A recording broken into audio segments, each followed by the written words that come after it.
بده بانكي هم كارجر بانكي او bize yemesi yakmıyor.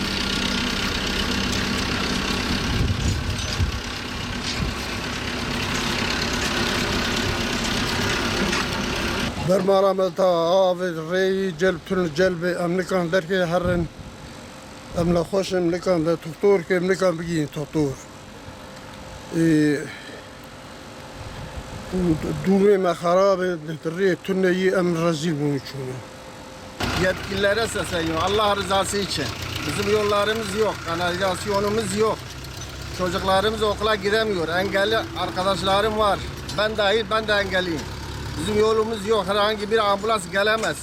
Okul minibüsü buraya gelemez. Hiçbir şeyimiz yok. Allah rızası için yardımcı olan kimse varsa bize yardım etsinler. Hürriyet Mahallesi 301. sokak. Hürriyet Mahallesi 300.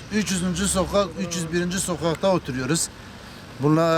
Bundan yaklaşık 5 ay önce biz Viranşehir Şuski'ye biz müracaat etmiştik.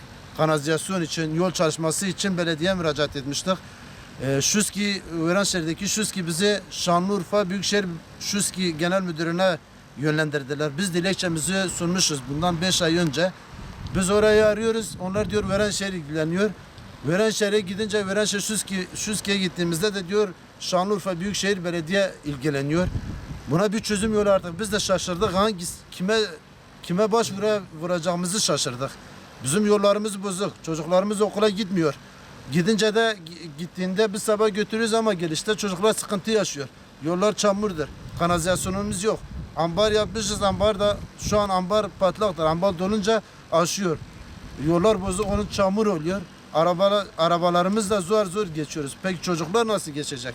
Bu yetkililerde belediye başkanı olsun, artık Şanlıurfa Büyükşehir Belediyesi mi?